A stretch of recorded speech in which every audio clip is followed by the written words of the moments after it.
I believe I can fly, but I probably can't. Let's talk about that.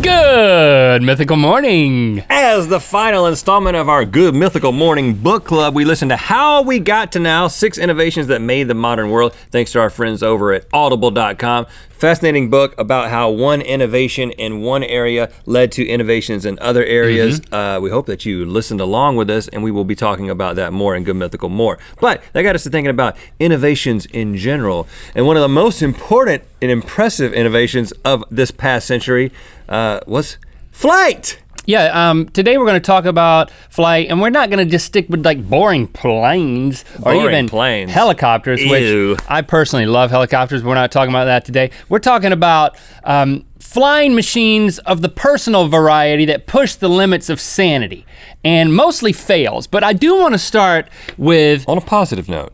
An amazing video. Check this thing out. This came out just a few weeks ago. It's going viral. A fixed wing jetpack. What? This is a guy. Whoa, sign me up. Yves Rossi, the jet man, and there's another guy that's with him in this clip, and it's called Young Feathers in 4K. This is real? Oh, there's 2 of them. That could be me and you, Link. Look it up. Listen to this. There are no controls on this thing. They strap a wing to their back with 4 jets, and then— you think and you go? No, you go like this. Your posture controls how the jetpack moves. There aren't any ailerons or any of those rudders or anything. Big word. Your body is the whole thing. Go up, go down. You said ailerons. They drop you out of a plane, Rhett. When do we do this together?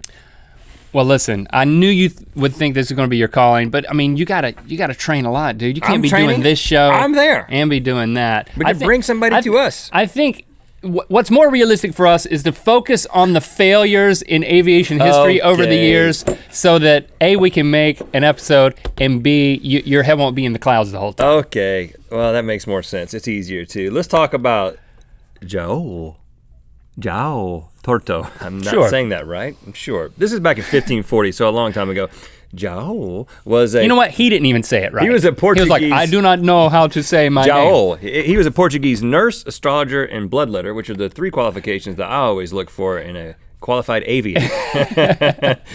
Right. But he announced to the people in his small town to come out to the town square where I will demonstrate something absolutely amazing.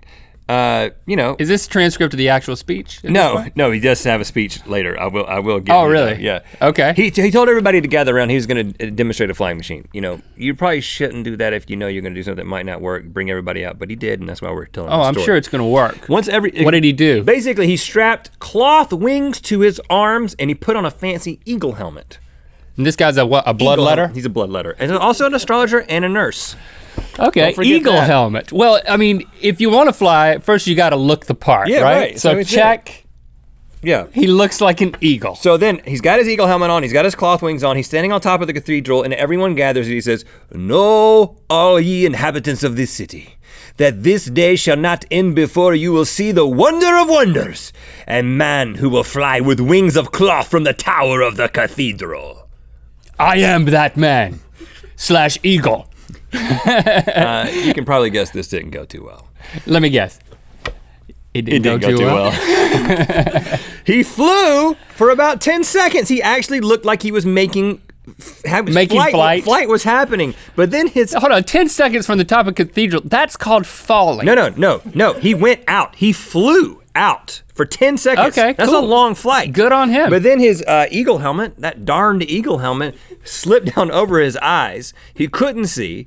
He was like a bat at this point, but still looked like an eagle. He tried to make an emergency landing on the chapel, but he missed it and landed head first on the ground and died 2 days later. You're trying to tell me that the only reason it didn't work is because the eagle helmet went over his eyes? The eagle helmet was just decorative. Apparently it didn't provide any head protection. So were the feathers! He fell to the ground and died. It wasn't feathers, man. Where are you getting feathers from? It was cloth wings. Oh, made it look like feathers? He didn't dress up like an eagle, he just had an eagle helmet. Well, it does look more like dragon wings. Yeah, he died. Let's skip to 1907. Not quite as sad. Alexander Graham Bell, inventor of the telephone, also made this thing. He called this the Signet. It was a flying device.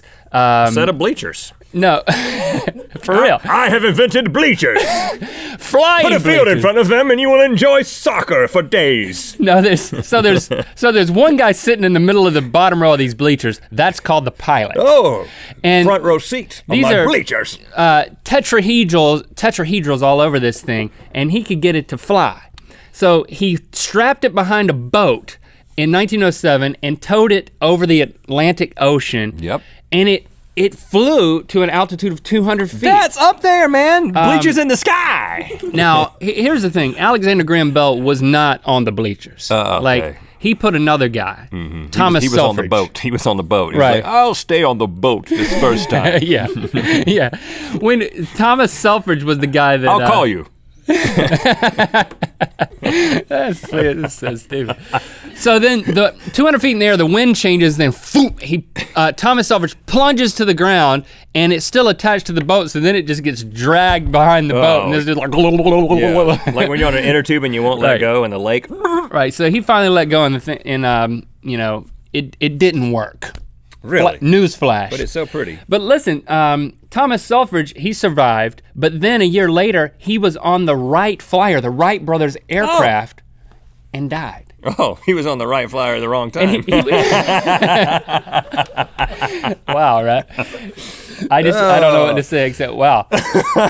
Wow, this guy just... He wasn't even the pilot, by the way. He was a passenger. Oh, well, that was his problem. Give me another one. How about the AVE Mizar? How about it? It's named after a star, and it was built in the early 1970s by Advanced Vehicle Engineers of Van Nuys. Oh, big right up to down Van the road. Nuys. Beautiful Valley. Van Nuys, California. I can smell Van Nuys from here. This thing involved combining the rear end of a Cessna Skymaster to a Ford Pinto.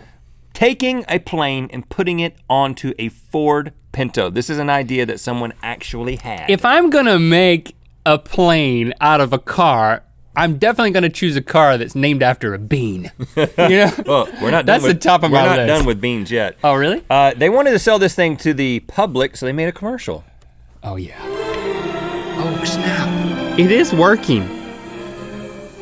The Mizar air car was conceived by engineers who felt America's need for a practical, safe, new style Look at of that thing. transportation. Pinto coming right at you. Their achievement is a unique machine, simple to operate as an airplane, more convenient than any ordinary automobile. A lot more convenient. It's got a whole plane on it. FAA-approved certified airframe and aircraft. So convenient. Fits right in your garage. Conventional automobile like a Ford Pinto. The automobile is modified to include a flight instrument panel, of course, fully equipped in accordance with FAA regulations with VFR flight capabilities.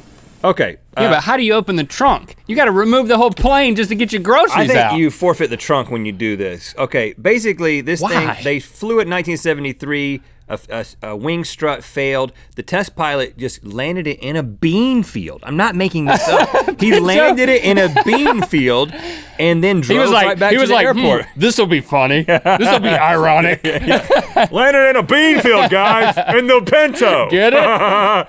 Anyway, the next year, later that year, another test flight ended with the creator of the plane and his associate dying. They apparently landed in a bean field and died. I don't know if it was a bean field, but they died, and this basically ended this whole thing. The National Transportation Safety Board reported that bad welds, poor design, loose parts, and the fact that it was a plane put onto a Pinto were responsible for the crash. Beans, good for your plane. The more you, I don't know, it doesn't work. They died. All right, I've got one here. Now, wars frequently inspire new technology, and they happen. Yeah. World War I gave us zippers, Kotex, and tanning beds. Oh. But World War II gave us this thing. Yes, this is a soldier standing on top of a fan. It's basically a flying Segway from 1955. It's amazing. It had no mechanical controls, just like the fixed wing jetpack I was talking about. You pilot it by shifting your weight. I love it. I'm in. Where do we sign up? It can go 33 feet in the air and it'll fly over all of the enemy troops. You're like a sitting duck, or you're like a flying duck. You're like a human pinata. Yeah, you really, it's like they're playing duck hunt, but there's people. It's like, it makes it really easy. It's like, oh, he's on the fan. Like, let me get a beat on him. But, so it was destined He's only 33 feet in the air. It was destined for failure, but the thing that they didn't expect to happen, which was great, is that when they would fly it over the enemies, all of the enemies would run underneath it and just start looking into it like, no, I am your father. Right, and then you shoot them. It's like, here they come, the fan's bringing them out. It's like, speaking to my fan, it alters your voice. You've done that. Don't put your fingers in it. Okay, I'm interested. I searched this thing up and I found one for sale on eBay for $275. No, you're joking. It was a 6-inch replica. But for a second, I was we can put a doll on excited. We can put a little toy soldier on it. Yeah, you can buy it. Does it work? I'm not gonna buy it, you can buy it. Okay, congratulations to all of those of you who went before us and fell into the ocean in bean fields so that we could fly commercial airlines in comfort. And we want to thank our sponsor, Audible.com. Remember, you can get a free audiobook and a 30-day trial. Go to audible.com/GMM. Over 150,000 titles to choose from. Enrich your lives, people. Listen to some stuff. Find some stuff to talk about in intimate gatherings. That's right, audible.com/GMM. The link is in the description. Thanks for liking and commenting on this video. You know what time it is. Hey y'all, I'm Christy from Kingsland, Georgia. It's time to spin the wheel of mythicality. Remember, the Song Biscuits album is out. All 15 Song Biscuits, those songs that we wrote, sometimes just the two of us, and sometimes we collaborated with a friend. Get that at iTunes, Amazon. Buy the whole album, support Internetainers. It's only $8.99. Click through the Good Mythical 15 Morning. songs. We're gonna talk about 6 innovations that made the modern world possible. It was inspiring and intriguing. Freeze frame.